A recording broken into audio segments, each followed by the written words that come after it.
Ma'asyiral muslimat yang dimuliakan Allah Subhanahu wa taala. Adapun hukum-hukum yang berkaitan dengan mandi janabah. Satu, wajib menutup diri dari manusia saat mandi. Tidak boleh membuka aurat, seperti mandi di sungai. Nggak boleh. Ya. Kemudian yang kedua,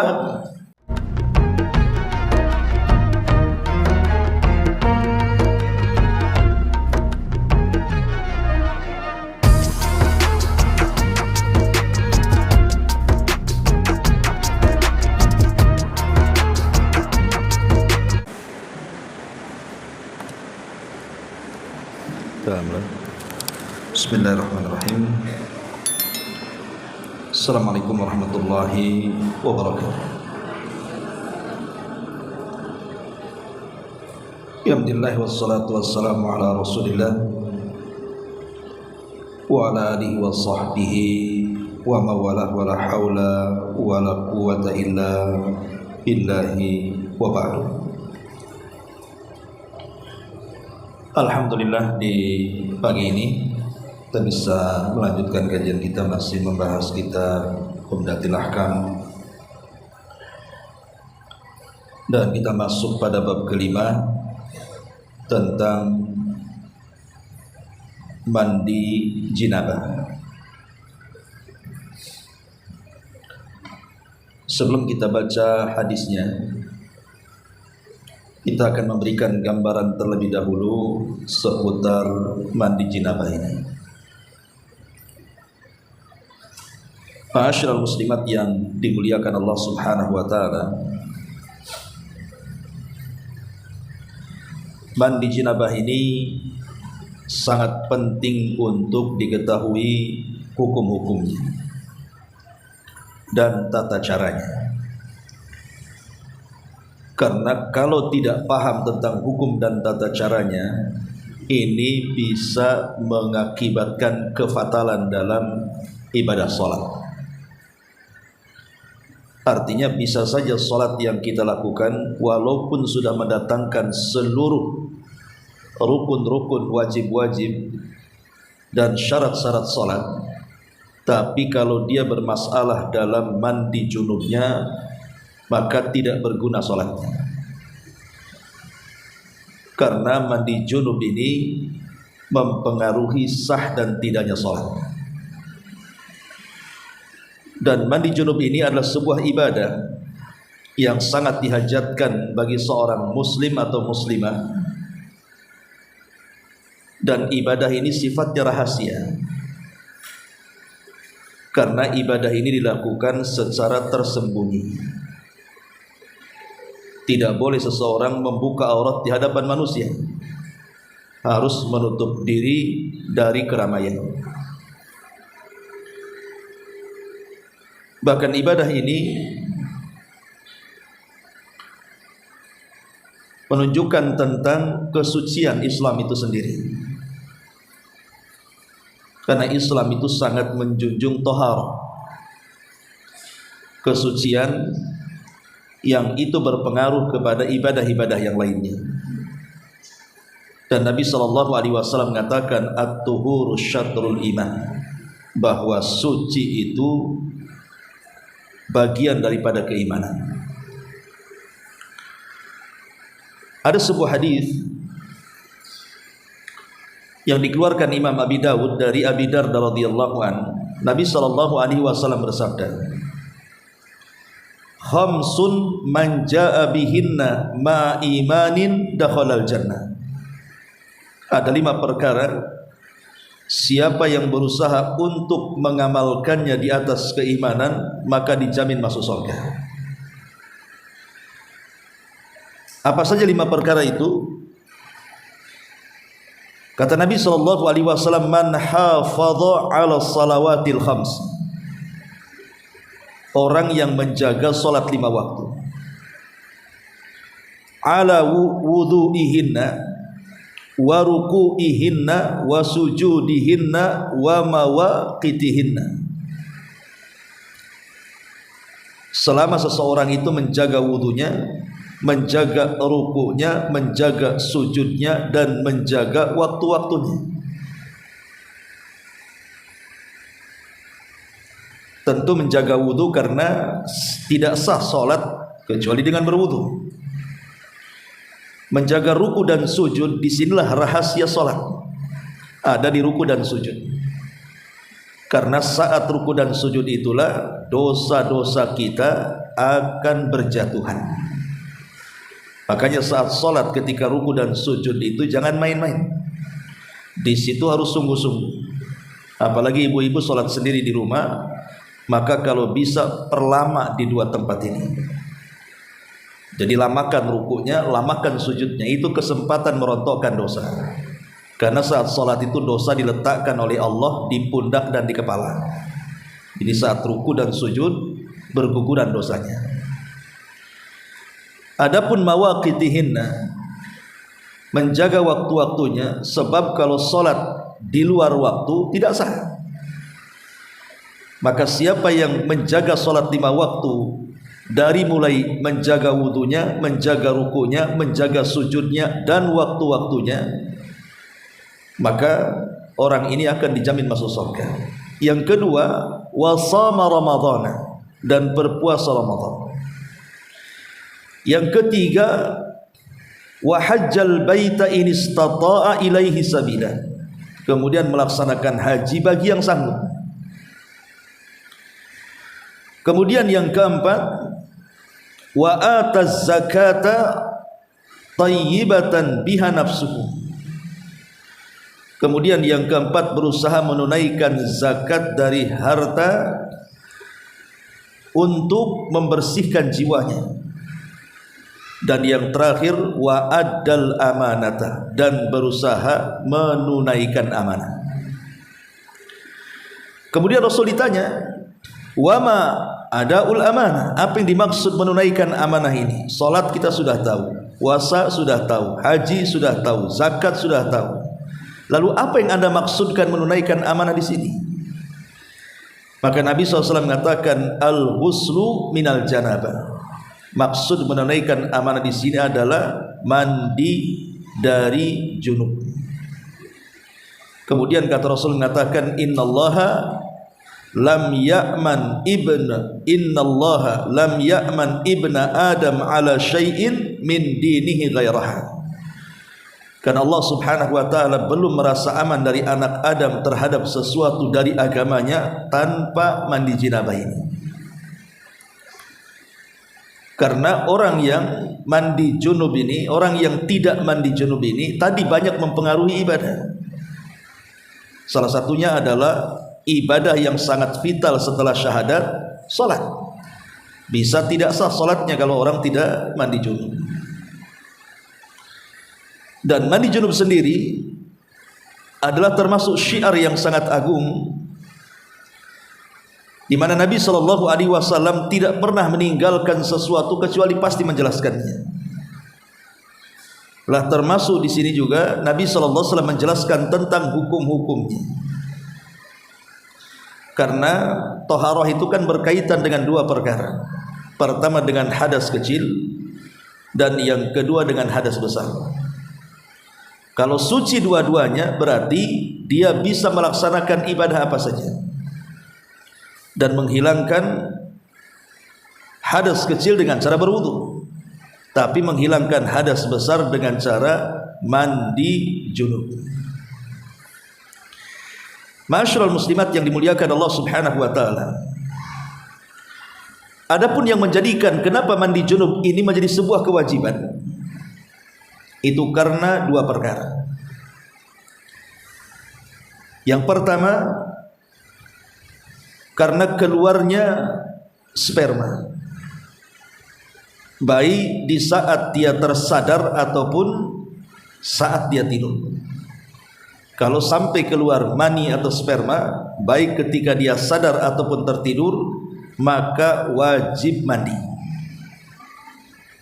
Karena Rasul mengatakan al-ma'u minal ma', adanya air karena air, maksudnya adanya mandi karena mengeluarkan air sperma.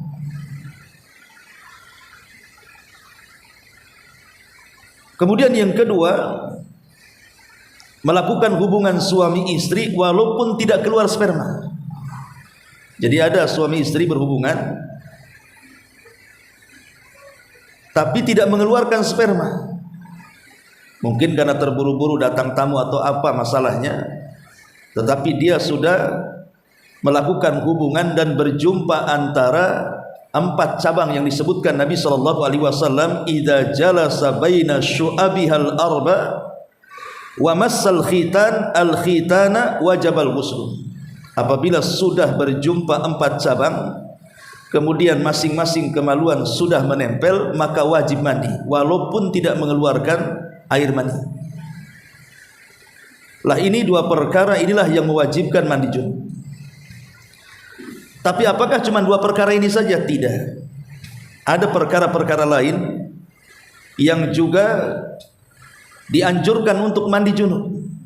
Seperti orang kafir masuk Islam.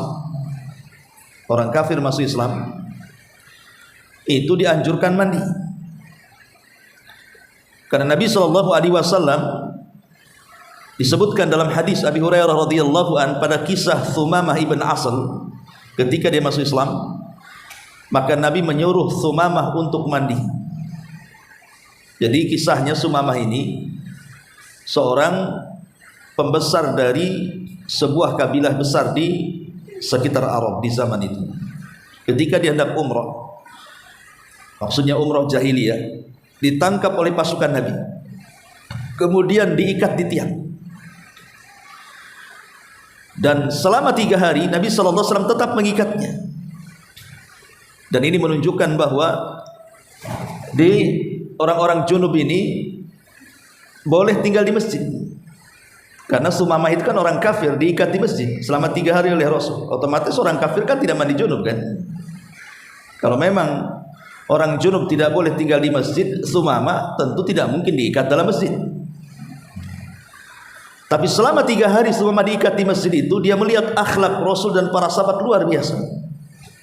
Setiap hari Rasul menawarkan Islam, tapi dia tidak mau. Akhirnya setelah 3 hari Rasul kemudian melepaskannya. Setelah dia kemudian keluar, tiba-tiba dia balik lagi. Dan terkenang kebaikan para sahabat dan Nabi SAW. Akhirnya dia pun menawarkan diri untuk masuk Islam. Lah ketika itu Rasulullah SAW merintahkan Thumamah untuk mandi, baru kemudian mengucap 2 kalimat syahadat, menunjukkan bahwa orang masuk Islam itu dianjurkan mandi junub juga. Termasuk juga wanita yang selesai haid. Wanita yang selesai haid, kata Nabi SAW, idza aqbalatil haidah fada'is salata wa idza adbarat faghtasili wa salli.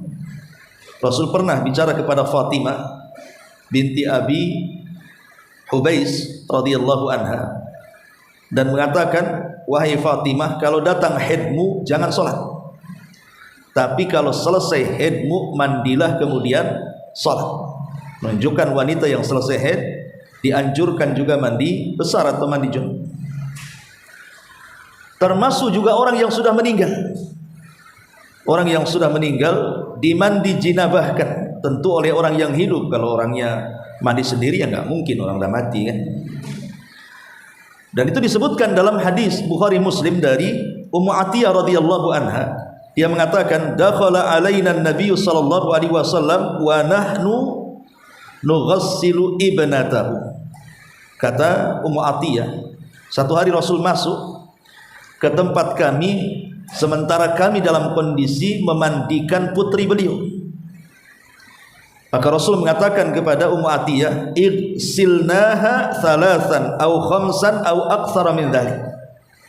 In ra'aitunna dzalika bima'in wa sidrin wa ja'alna fil akhirati kafura aw syai'an min kafura. Kata Nabi SAW, cucilah atau mandikanlah sebanyak 3 kali gayung atau 4 gayung atau lebih banyak daripada itu, yang penting bersih. Dan jika perlu menggunakan air dan daun bidara, dan jadikan di akhir pemandianmu menggunakan kapur barus. Jadi Rasul memerintahkan Ummu Atiyah untuk memandikan siapa? Putrinya yang meninggal, Zainab radhiyallahu anha. Ma'asyiral muslimat yang dimuliakan Allah Subhanahu wa taala, dari sini kita tahu bahwa ada 5 perkara yang seseorang itu diwajibkan mandi junub kan, semuanya kan 5 jadinya. Pertama, keluar sperma baik sadar ataupun tidak sadar, artinya baik sadar ataupun tidak sadar, terjaga ataupun tidur dengan cara mimpi umpamanya kan. Karena mimpi basah itu ada 3 macam. Mimpi basah itu ada 3 macam. Pertama, mimpi melakukan hubungan, tapi setelah terbangun dia lihat ada sperma keluar, maka mandi junub. Yang kedua, dia tidak mimpi basah. Maksudnya dalam mimpinya dia tidak melakukan hubungan. Mungkin dia dalam mimpinya melihat lawan jenisnya, kemudian tertarik, kemudian bangkit syahwatnya. Ketika terbangun keluar sperma, nampak basah sperma, maka wajib mandi. Kemudian yang ketiga, dalam mimpinya dia berhubungan, tapi ketika terbangun tak ada pula tuh keluar sperma, kering, maka tidak wajib mandi. Kenapa? Karena ibrah itu mengeluarkan sperma, bukan mimpinya. Ya. Yang apes itu hendak melakukan hubungan, keluar pula sperma. Nah, ini wajib mandi. Karena ibrah itu mengeluarkan air mani atau sperma. Kemudian yang kedua, melakukan hubungan baik keluar ataupun tidak. Kalau sudah bersentuhan antara 2 kemaluan laki-laki dan perempuan, maka wajib mandi, keluar atau tidak. Kemudian yang ketiga, orang mu'allaf, orang kafir yang masih Islam. Kemudian yang keempat, berhentinya darah haid. Dan yang kelima, orang yang sudah meninggal. Ini dianjurkan mandi junub. Ma'asyiral muslimat yang dimuliakan Allah Azza wa Jalla, lalu ibadah apa saja yang terlarang bagi orang-orang yang sedang junub itu? Pertama, salat. Karena Allah mengatakan dalam surah Al-Maidah ayat 6, ya ayyuhalladzina amanu idza qumtum ilas salati faghsilu wujuhakum wa aydiyakum ilal marafiqi wamsahu biru'usikum wa arjulakum ilal ka'baini wa in kuntum junuban fattahharu. Di ujung Al-Maidah ayat 6 Allah mengatakan wa in kuntum junuban fattahharu. Kalau engkau dalam kondisi junub, maka segera bersihkan dengan mandi junub. Dan Rasul mengatakan la yaqbalullahu salata ahadikum idza ahdatsa hatta yatawadda. Dan Allah tidak akan menerima salat salah seorang di antara kalian apabila berhadas sampai dia berwudu. Kemudian yang kedua, tawaf. Tidak boleh orang yang junub melaksanakan tawaf. Baik tawaf umrah, baik tawaf haji, baik tawaf wada atau tawaf sunnah biasa, maka semua tawaf tidak boleh dilakukan dalam kondisi junub. Nabi SAW mengatakan dalam hadis Abdullah bin Abbas radhiyallahu anhuma, at-tawafu salatun illa anna Allah azza wa jalla ahalla fihi al-kalam faman takallama fala yatakallama illa bi khairin. Tawaf itu sama dengan salat, tetapi Allah halalkan boleh bicara. Jadi tawaf dengan salat itu sama sebenarnya. Makanya orang kalau masuk Masjidil Haram tidak perlu tahiyatul masjid, langsung tawaf sebagai gantinya. Makanya Rasul mengatakan tawaf itu bagian daripada salat. Tapi bedanya kalau tawaf boleh bicara. Tapi kata Rasul, jangan bicara saat tawaf kecuali yang baik-baik. Ini menunjukkan bahwa tawaf itu juga disyaratkan tidak boleh punya junub. Makanya Aisyah radhiyallahu anha pernah menangis saat haji wada karena dia mengeluarkan darah haid. Aisyah radhiyallahu anha, otomatis kan dia tidak bisa melakukan haji. Tapi kata Rasul, if alikulla syai'in illa tawaf. Lakukan segala sesuatu dari manasik haji kecuali tawaf. Boleh sa'i, boleh lempar jumrah, boleh mabit, tapi jangan tawaf kata Nabi. Menunjukkan bahwa tawaf tidak boleh kecuali harus suci dari junub. Adapun tentang tinggal di masjid ini menjadi khilaf ulama. Apakah boleh orang yang junub itu tinggal di masjid, seperti datang ke pengajian, duduk di masjid kayak ibu-ibu kayak gini kan, atau tidak? Ini menjadi silang pendapat di antara ulama. Ada yang mengatakan boleh, ada yang mengatakan tidak boleh kecuali hanya melintas saja. Termasuk juga memegang mushaf tanpa ada penghalang, maksudnya ya. Kalau ada penghalang ya bisa pakai kaos tangan atau pakai handuk atau pakai kain gitu kan. Ini bicara tanpa penghalang. Ini juga menjadi perselisihan ulama. Ada yang mengatakan boleh, ada yang mengatakan tidak boleh. Yang mengatakan tidak boleh karena Rasul mengatakan la yamassuhu illa Rasul Allah Subhanahu wa taala mengatakan dalam surah Al-Waqiah 79, la yamassuhu illa al-mutahhar. Tidak boleh disentuh mushaf itu kecuali oleh orang yang suci, orang yang disucikan. Tapi ulama yang mengatakan boleh mengatakan mutahharun, yang disucikan di situ bukan manusia, tapi maksudnya malaikat, dan Quran di situ bukan Quran yang di bumi, tapi Quran yang di Lauhil Mahfuz. Jadi ada yang mengatakan boleh, ada yang mengatakan tidak boleh. Termasuk yang kelima qiraatul Quran, membaca Quran. Ini juga menjadi khilaf ulama. Ada yang mengatakan boleh, ada yang mengatakan tidak boleh. Karena ada hadis mengatakan dari Ali radhiyallahu an, kana Nabi sallallahu alaihi wasallam yaqra'una al-Qur'an ma lam yakun junuban. Rasul suka membaca Quran kepada kami kecuali dalam kondisi beliau sedang junub. Itu di antara ibadah-ibadah yang berkaitan dengan junub. Kemudian juga pembahasan yang ketiga, mandi junub tetapi tidak diwajibkan. Kalau yang 5 perkara tadi kan wajib tuh. Nah, sekarang sunnah, tapi kaifiahnya sama dengan mandi junub. Pertama, mandi untuk melaksanakan Jumat bagi laki-laki. Ya, ada yang mengatakan wajib, ada yang mengatakan sunnah. Kemudian yang kedua, mandi setelah selesai melakukan jima atau hubungan suami istri.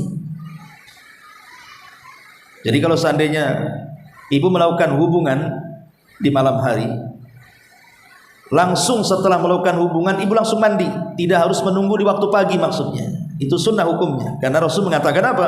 Hada azka wa atyab wa athar. Karena orang yang melakukan seperti ini lebih suci, lebih baik, dan lebih bisa mensucikan dirinya. Kadang-kadang orang kan malas mandi, nunggu subuh saja. Tapi kalau ibu kemudian langsung mandi, maka itu lebih baik. Itu sunnah hukumnya. Karena ketika ibu langsung mandi kemudian tidur, berarti ibu sudah tidak junub lagi. Nah, ini sunnah. Kemudian yang ketiga, mandi untuk melaksanakan salat Id bagi laki-laki dan perempuan. Kemudian yang keempat, mandi untuk melaksanakan ihram dalam umroh atau haji. Kemudian yang kelima, mandi ketika masuk ke Mekah, masuk ke Masjidil Haram. Kemudian yang kelima, mandi bagi orang yang memandikan jenazah. Jadi setelah dia memandikan jenazah, dia pulang, dia mandi. Itu sunnah. Nah, ini 5-6 perkara di mana mandi yang kaifiahnya sama dengan junub itu tidak menjadi wajib tapi sunnah. Ma'asyiral muslimat yang dimuliakan Allah Azza wa Jalla. Adapun tentang sifat mandi. Sifat mandi junub itu ada 2. Sifat mandi junub itu ada 2. Ada sifatul ijza, ada sifatul istihbab wal kamal. Jadi ada yang sifatnya yang penting sah. Ada yang kedua, sifatnya sempurna dan sunnah. Adapun yang penting sah adalah dengan cara mengguyurkan air dari atas kepala sampai kaki dan semua badan tersentuh air. Itu sudah sah. Umpamanya ibu berada di pinggir kolam renang, ibu sedang junub, maka ibu niat saya mandi junub, langsung jegur ke kolam renang, habis itu naik lagi, sah. Gitu saja, ngapa-ngapain, jegur saja, kan basah semua tuh. Ya. Kemudian naik lagi, itu sah mandi junubnya, karena sudah ada niat. Yang membedakan mandi biasa dengan mandi junub itu di niat tuh. Ini yang penting sah namanya. Tapi di sana ada sifat sempurna dan sunnah. Ya tentu sifat sempurna dan sunnah lebih baik. Dengan cara apa? Dengan mengikuti tata cara bagaimana Nabi SAW mandi, yang nanti kita akan jelaskan. Jadi mandinya itu betul runut dan urut seperti Rasul mengajarkan kepada kita, seperti ini mandi junubnya. Itu namanya sifat sempurna dan sunnah. Tapi yang pertama itu yang penting sah saja, ya jegur saja sudah selesai gitu ya. Gak usah ngapa-ngapain, yang penting basah semua. Lah itu sah juga, tidak ada masalah.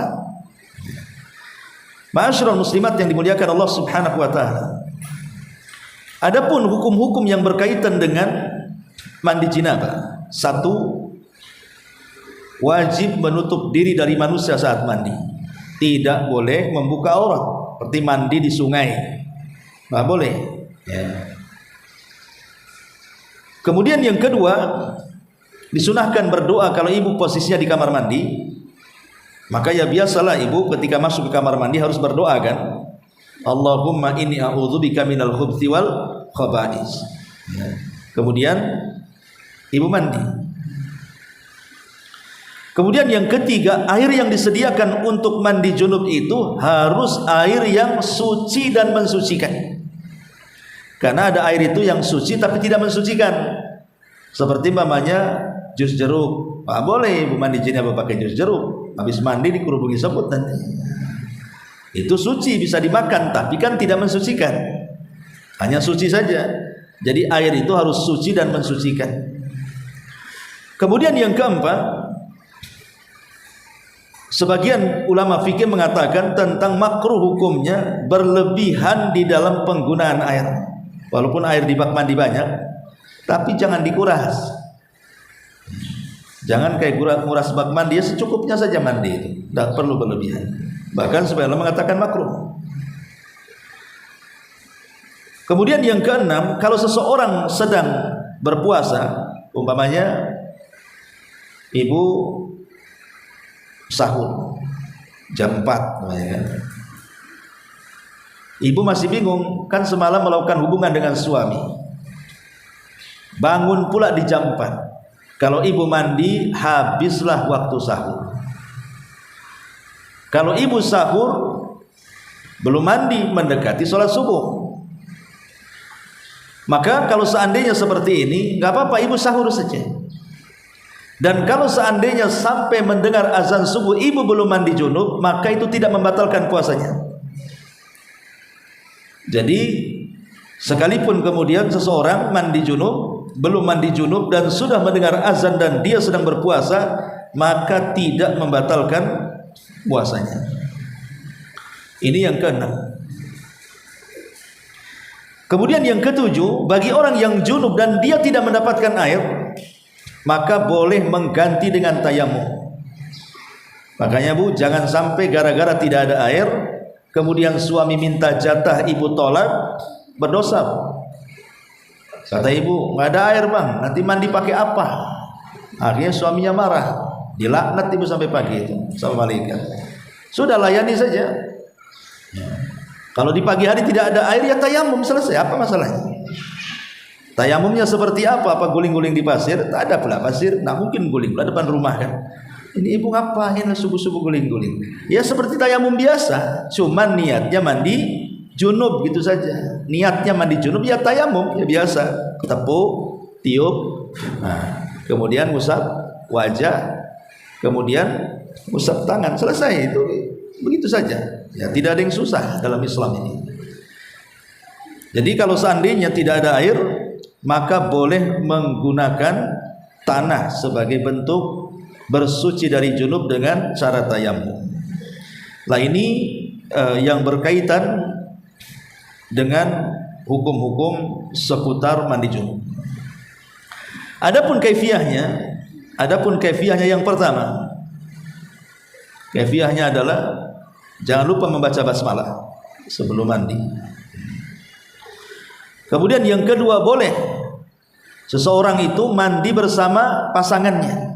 Jadi mandi junub bareng antara suami istri, dan itu hukumnya sunnah. Suami istri mandi dalam satu kolam itu hukumnya sunnah. Karena Rasul juga sama mandi bareng dengan Aisyah. Kemudian yang ketiga, jelas niat. Wajib niat. Kalau baca basmalah itu sunnah ya, tapi kalau niat itu wajib. Wajib niat. Kemudian yang keempat, disunnahkan sebelum mandi cuci kemaluan. Mencuci kemaluan dengan bersih ya. Baru setelah mencuci kemaluan, yang kelima mencuci kepala sebanyak 3 kali. Mencuci kepala sebanyak 3 kali. Baru setelah mencuci kepala sebanyak 3 kali, mulai ibu mengguyur bagian sebelah kanan badan. Sebelah kanan badan, dari sini. Ya, di sebelah kanan. Ya. Baru setelah sebelah kanan beralih ke sebelah kiri. Kemudian selanjutnya yang nomor 7, boleh mengakhirkan mencuci kedua kaki ketika berwudu, ya kan? Boleh juga menyempurnakan mencuci kaki saat berwudu. Jadi kalau digabungkan semua keterangan ini, ya, bagaimana cara mandi janabah? Maka ibu caranya wudu. Pertama wudu dulu. Ketika berwudu itu boleh mencuci kakinya diakhirkan nanti aja. Tapi boleh juga menyempurnakan. Setelah berwudu, ibu cuci kemaluan, ibu cuci kepala, kemudian guyur sebelah kanan badan, guyur sebelah kanan sebelah kiri badan, baru yang mengakhirkan mencuci kaki saat wudu, itulah terakhir mencuci kaki. Tapi kalau saat wudunya sempurna mencuci kaki, berarti ya selesai mandinya. Nah itu kaifiah mandi janabah. Baik, ini secara gambaran. Kenapa saya buat gambaran seperti ini dulu? Jadi ketika kita membaca hadis tentang mandi junub itu sudah ada gambarannya. Baik, kita akan masuk hadis pertama dari bab mandi janabah. Hadis yang pertama dari Abi Hurairah. An Abi Hurairah radhiyallahu an, anna Nabiy sallallahu alaihi wasallam laqiyahu fi ba'di turuqil madinati. Laqiyahu fi ba'di turuqil madinati wa huwa junubun. Qala fan khanastu minhu fadhahabtu faghtasaltu thumma ji'tu. Faqala aina kunta ya Aba Hurairah? Aina kunta ya Aba Hurairah? Qala kuntu junuban fakarihtu an ujalisaka wa ana ala ghairi tahara. Faqala subhanallah innal muslima wa fi riwayatin al mu'mina la yanjus. Dari Abu Hurairah radhiyallahu an, beliau berkata Nabi sallallahu alaihi wasallam bersabda, Nabi sallallahu alaihi wasallam berjumpa dengan dia di salah satu jalan dari jalan-jalan kota Madinah. Ketika itu Abu Hurairah sedang junub dan belum mandi. Jadi Abu Hurairah mengatakan, aku langsung menghindar karena malu. Aku sedang junub, mau jumpa dengan Nabi, aku malu. Aku menghindar dari Nabi. Lalu beliau langsung pulang, kemudian mandi, baru aku berani menemui Nabi. Kemudian Abu Hurairah ditanya oleh Nabi, Abu Hurairah, di manakah kamu tadi? Kenapa kau lari? Kenapa kau tak menemui aku? Maka Abu Hurairah mengatakan, ya Rasulullah, aku tadi sedang junub. Karena itu aku enggan duduk-duduk denganmu dalam posisi tidak suci atau dalam posisi junub. Maka Nabi SAW mengatakan, maha suci Allah wahai Abu Hurairah, sesungguhnya seorang muslim atau mukmin itu tidak najis. Maknanya ngapain kamu harus repot-repot mandi junub? Nggak apa-apa lah duduk-duduk walaupun kau junub, karena seorang mukmin itu bukan najis gara-gara belum mandi, itu maksudnya. Lah dalam hadis ini ada beberapa faedah. Yang pertama, hadis ini menunjukkan sucinya badan seorang mukmin. Jadi seorang mukmin itu suci badannya. Jadi kalau ibu bersalaman dengan seorang muslim, dengan seorang mukmin, maka tidak perlu dicuci. Karena seorang mukmin itu tidak najis. Kemudian yang kedua, keadaan junub itu tidak menjadi najisnya badan. Jadi kalau ibu sedang junub bukan berarti badan ibu jadi najis, tidak. Kemudian yang ketiga, boleh bagi seseorang yang sedang junub untuk keluar rumah dan mengakhirkan mandi junub, tidak apa-apa, tapi jangan sampai lewat waktu sholat. Ya, umpamanya ibu melakukan hubungan setelah subuh, malas mau mandi, nanti aja lah dekat-dekat duhur, ya, karena mau ke pasar, boleh, tidak ada apa-apa, tapi jangan lewat waktu sholat duhur. Kemudian yang keempat, sucinya badan seorang mukmin itu bukan berarti badannya tidak mungkin tertimpa najis. Bisa saja, pamannya dia sedang jalan kaki tanpa sandal menginjak kotoran manusia, akan kena najis juga tuh. Kemudian kata Imam Nawawi, seorang muslim suci baik hidup ataupun matinya. Jadi seorang muslim itu kata Imam Nawawi baik ketika hidup ataupun ketika mati tetap suci, tidak najis. Lain dengan hewan kan. Kalau hewan itu kan ada beberapa hewan itu ketika hidup dia tidak najis, seperti ayam, megang ayam itu tidak najis. Tapi kalau ayam itu mati mendadak dan jadi bangkai, jadi najis tuh. Tapi kalau manusia tidak, hidup dan mati tetap suci. Ya. Kemudian juga yang selanjutnya di sini menghormati orang yang mulia, berilmu dan baik itu sangat diperlukan dalam kehidupan bermasyarakat. Karena Abu Hurairah ini menghormati Nabi. Dia takut kalau seandainya duduk di samping Nabi dia sedang junub, dia nggak enak. Makanya dia mandi dulu. Ya. Maka ini menunjukkan apa? Bagaimana sahabat itu memuliakan orang mulia.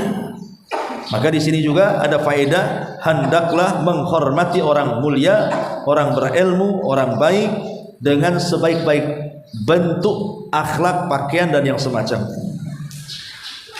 Termasuk juga seorang murid disyariatkan meminta izin orang yang diikutinya, maksudnya gurunya ketika hendak pergi. Karena di sini Abu Hurairah meminta izin kepada Nabi. Seperti umpamanya lagi ngaji kayak gini nih, ya pada Allah pokoknya ibu mau ke toilet, nah tahan kencing, maka ibu harus izin, jangan langsung, bisa dengan isyarat, pokoknya seperti ini. Ya, Ustaz dah paham begini, ibu keluar. Yang sampai Ustaznya melihat. Nah, kalau sudah dianggukan ya kadang-kadang ada yang langsung pergi gitu saja kan, itu kurang adabnya dalam majelis ilmu. Jadi tetap minta izin walaupun dengan isyarat tangan. Wah, ibu mau ke toilet ya gini saja, ke ustadznya pergi gitu ya. Karena Abu Hurairah radhiyallahu mengajarkan adab ini pada gurunya, maksudnya Nabi sallallahu alaihi wasallam. Kemudian Nabi sallallahu alaihi wasallam mengucapkan tasbih. Keheranan dengan Abu Hurairah, mengatakan subhanallah, innal muslim wa fi riwayah al mu'min la yanjus. Berarti subhanallah itu dikatakan saat orang itu sedang keheranan. Jadi kalau ada perkara yang menakjubkan, maka zikir yang ibu harus ucapkan subhanallah. Pokoknya ibu naik ke atas gunung, nampak pemandangan yang bagus gitu ya, jangan innalillahi wa inna ilaihi rajiun, nggak ada orang mati di situ. Ya, ibu ucapkan subhanallah, indahnya. Pokoknya perkara yang menakjubkan. Pokoknya ada anak ini cantik, lucu gitu ya. Anak siapa ini? Subhanallah, gitu ya. Itu dalam kondisi takjub maksudnya. Karena Rasulullah SAW mengucapkan dalam kondisi takjub di sini. Ya.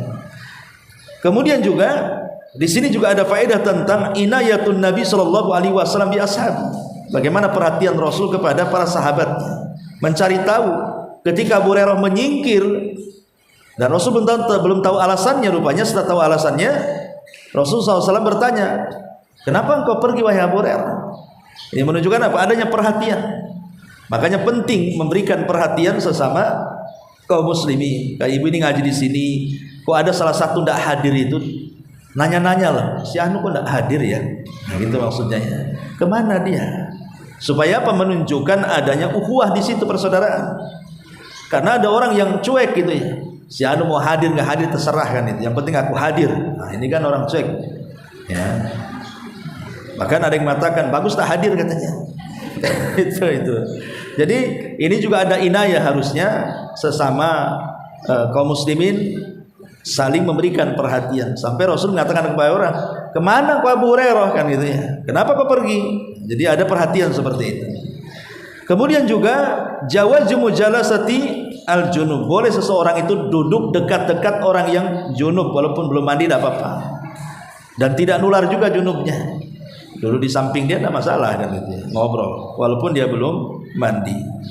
Karena Rasul mengatakan bahwa seorang mukmin itu tidak najis gitu ya. Kemudian juga kalau memang orang muslim itu tidak najis, bagaimana orang kafir? Maka ulama mengatakan orang kafir itu najis, tapi bukan najis hissi, maksudnya najis maknawi. Bukan najis secara badan, bukan, tapi najis secara perbuatan. Perbuatannya najis, tapi badannya suci. Jadi kalau ibu salaman dengan orang kafir non muslim itu ya tidak harus dicuci badannya atau pakaiannya ataupun tangannya, karena walaupun Al-Quran mengatakan innal musyrikuna najasun, sesungguhnya orang musyrik najis, artinya orang kafir najis. Maksud najis dalam surah At-Taubah itu bukan badannya, tetapi perbuatannya. Perbuatannya najis karena kekufuran perbuatannya, tapi kalau badannya tidak najis. Ma'asyiral muslimat yang dimuliakan Allah Subhanahu wa taala, ini diantara faedah dari hadis ke-31 dari bab jinabah. Kemudian hadis yang berikutnya dari Aisyah radhiyallahu anha. An Aisyah radhiyallahu anha qalat, dari Aisyah radhiyallahu anha dia berkata, kana Rasulullah sallallahu alaihi wasallam idza igtasala minal janabati ghasala yadayhi thumma tawadda'a wudu'ahu lis-salati thumma yaghtasilu thumma yukhallilu biyadayhi sya'rahu hatta idza dhanna annahu qad arwa basharatahu afadha al-ma'a alayhi 3 marratin thumma ghasala sa'ira jasadihi. Aisyah mengatakan bahwa jika Nabi SAW hendak mandi junub, maka beliau membasuh kedua telapak tangannya dulu, lantas beliau berwudu seperti wudu untuk salat. Kemudian menyela-nyela rambutnya dengan kedua tangannya hingga manakala beliau merasa yakin bahwa beliau telah membasahi kulit kepalanya, artinya pori-porinya sudah kena air. Beliau mengguyur dengan air sebanyak 3 kali, kemudian membasuh anggota tubuh yang lainnya. Dan tadi saya sudah jelaskan tata cara mandi junub tadi. Taib, dari hadis ini apa yang bisa kita ambil? Pertama, bahwa sunnah hukumnya apabila dia hendak mandi mencuci kedua tangannya kemudian membaca basmalah biasa. Kemudian juga di sini ada kaifiyah cara mandi. Jadi Aisyah radhiyallahu anha ini menjelaskan tentang kaifiyah tata cara mandi Nabi. Dimulai daripada mencuci kedua telapak tangan 3 kali, kemudian mencuci kemaluannya, kemudian berusaha untuk, dan mencuci itu bukan membasuh ya, mencuci itu artinya ada gosokan. Jadi bukan hanya guyur-guyur gitu, enggak. Ini mencuci itu begini ya, ada gosokan tangan gini ya. Ini namanya mencuci namanya ya. Kalau menggosok ini mengguyur artinya ya, itu bukan mencuci. Mencuci itu harus ada gosokan, digosok badan kita ini ya dengan sabun. Ya, kalau memang tidak ada sabun ya yang jelas digosok lah gitu. Ada gosokan dengan tangan kita kepada badan kita. Lah, beliau di sini wudu dan tidak dijelaskan beliau mengakhirkan kakinya. Dalam riwayat ini Rasul mandi secara sempurna, wudu secara sempurna, dan ini yang banyak riwayat. Jadi wudu secara sempurna, seperti ibu wudu ketika mau sholat ya wudu seperti itu. Setelah wudu sempurna, kemudian baru mengguyur di kepala dan berusaha kalau bisa pori-pori kulit-kulit kepala itu terkena air jinabah. Kalau sudah kiranya sudah ibu yakin bahwa tidak ada pori-pori kecuali tersentuh air, pori-pori kepala gitu ya, baru kemudian mengguyur sebelah kanan 3 kali dan sebelah kiri 3 kali. Baru setelah itu membayur semua badan kita ya. Kalau yang penting sunahnya dapat dulu gitu maksudnya. Sunahnya dapat dulu itu maksudnya begini, ibu wudu sempurna, kemudian ambil air, cuci kepala, kemudian sebelah kiri sebelah kanan 3 kali, sebelah kiri 3 kali, baru terakhir mencuci kaki bagi yang wudunya meninggalkan kaki.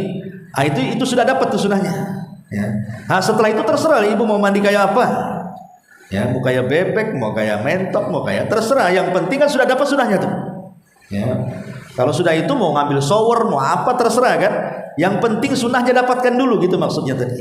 Kalau sudah perkara yang ini dapat, berarti selesailah ibu mandi junub. Lebihnya yaitu mandi seger saja Ya.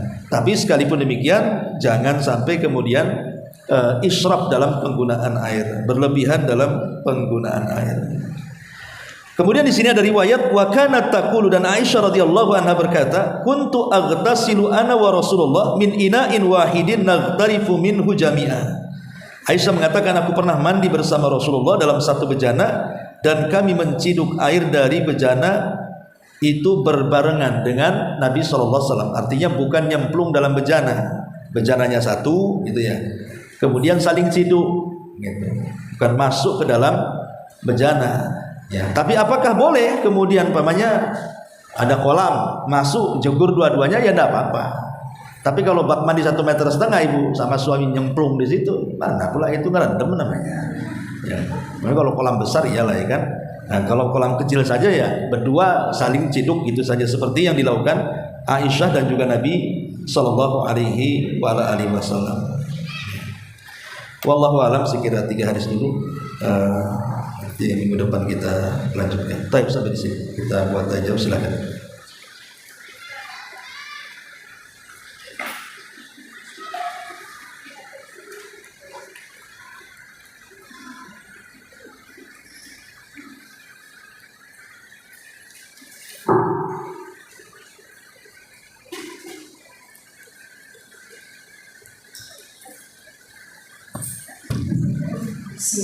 Yang saya tanyakan ya Ustaz, berkaitan dengan tayamum tadi, jika kita tidak mendapatkan air, kita boleh dengan tayamum.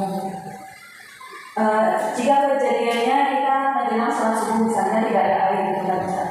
Dan setelah itu kita bertayamum, dan setelah sholat subuh kita mau sholat zuhur, apakah memang sudah sah atau kita misalnya sebelum ini kita sudah menemukan air? Apakah tayamum ini masih berlaku juga untuk sholat-sholat berikutnya, atau jika kita menemukan air apa diwajibkan mandi janabah lagi?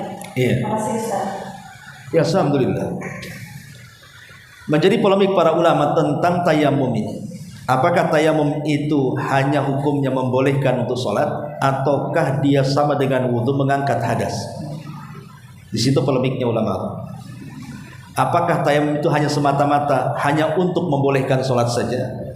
Karena tidak mungkin menunggu air subuh nanti bablas. Ya sudahlah, yang penting tayamum untuk sholat, untuk mandi jinabah, kemudian tayamum untuk sholat, artinya penting sah sholatnya dengan tayamum. Ataukah posisi tayamum itu memang sekedudukan dengan mandi, bisa mengangkat hadas, ataukah hanya membolehkan sholat? Maka ulama mengatakan terjadi perselisihan ulama, tapi pendapat yang kuat wallahu alam bahwa tayamum itu sama dengan mandi, sama dengan wudu, dia mengangkat hadas. Jadi kalau seandainya sudah tayamum, tahu-tahu jam 9-nya paginya dapat airnya rupanya datang gitu ya, ada perbaikan di PT Moyahnya umpamanya, atau muncul pula airnya kan, apakah perlu mandi lagi? Tidak perlu, karena dengan tayamum itu sudah terangkat hadasnya. Tapi kalau ibu mau mandi ya silakan saja, siapa yang ngalangi ibu untuk mandi? Ya mandi sajalah kalau mau mandi. Tapi kalau malas mandi, dengan tayamum subuh itu sudah bisa mengangkat hadas kecil dan hadas besar. Tapi sebagian mengatakan, dan kalau datang waktu sholat berikutnya, apakah tayamum berlaku pada sholat sebelumnya? Maka ulama mengatakan tidak. Tayamum itu hanya dilakukan untuk sekali sholat. Jadi mau sholat lagi tayamum lagi, mau sholat lagi tayamum lagi, gitu maksudnya. Nah, lain dengan wudhu. Kalau wudhu kan masih bisa untuk beberapa kali sholat sekali wudhu selama tidak batal. Kalau tayamum tidak, dia dilakukan setiap hendak melaksanakan sholat. Itu sebaiknya seperti itu. Wallahu a'lam.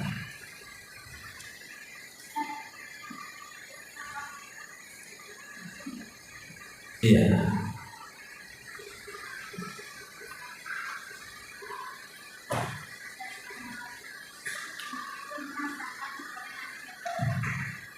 Masalah yang tidak bisa masuk itu boleh mandi nggak? Gimana, ulangi? Itu masalah. Orang lemah syahwat kenapa? Itu boleh mandi nggak? Ya walaupun dia lemah syahwat, tadi kan yang mewajibkan mandi adalah jima, walaupun tidak keluar. Seperti orang lemah syahwat kan tidak keluar, tapi sudah berjumpa antara zakarnya laki-laki dan kubulnya perempuan. Ya, kalau sudah berjumpa kemaluan laki-laki dan perempuan, sudah nempel maksudnya, maka wajib mandi. Keluar atau tidak keluar, bersyahwat atau lemah syahwat, yang penting sudah nempel ya. Kalau terhalang tidak, kalau terhalang kain, celana enggak ya. Maksudnya tidak ada penghalang, sudah menempel, maka itu wajib mandi. Keluar atau tidak? Bukan harus masuk. Ya maksudnya sudah berjumpa. Kalau belum berjumpa ya enggak, pemain terhalang ya enggak. Karena hadisnya seperti ini. Berarti kiranya itu harus masuk, Ustaz. Apanya? Itunya harus masuk. Enggak harus. Ya enggak harus, yang penting sudah jumpa saja. Ya maksudnya sudah nempel dan tidak terhalang. Ya. Maka sudah wajib. Kenapa? Karena Rasul mengatakan apa? Syu'abihal arba. Ulama mengatakan apa sih maksudnya syu'abihal arba itu? 4 cabang yang berjumpa. Ada yang mengatakan 4 cabang yang berjumpa itu maksudnya 2 paha dan 2 tangan. Ya, jadi kalau sudah 2 tangan dengan 2 paha berjumpa seperti ini dan kemaluan laki-laki dan perempuan sudah menempel tanpa ada penghalang ya. Kalau ada penghalang enggak?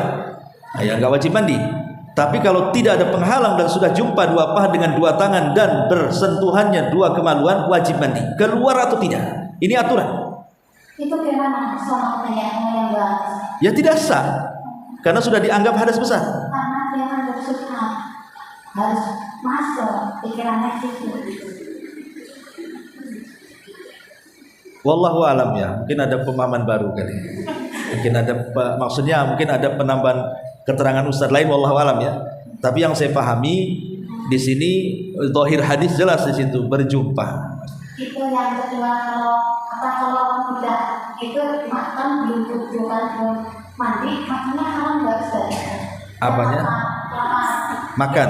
Makan itu haram nggak? Makan bagi orang yang junub. Iya. Ya ndaklah makan bagi orang junub. Karena ada Ibu lagi hubungan makan pun tidak apa-apa. Ya. Artinya nggak ada penghalang makan bagi orang yang junub, tidak ada masalah. Wallahu a'lam. itu dengan kalau orang kasih masuk Islam terus sudah masuk nggak mandi langsung meninggal itu gimana Ustaz? Ya dia masuk Islam berdosa, karena itu kan meninggalkan wajib namanya. Tapi masuk Islamnya sah. Masuk Islamnya sah, tapi karena dia tidak mandi, berarti meninggalkan kewajiban. Meninggalkan kewajiban ya dosa hukumnya. Ya, makanya orang mu'allaf itu bagi yang membimbingnya ya disuruh mandi dulu sebelum syahadat. Mandi dulu seperti Umar bin Khattab ketika masuk Islam kan dia mandi dulu. Kemudian mengucapkan 2 kalimat syahadat. Wallahu a'lam. Oh iya. Iya.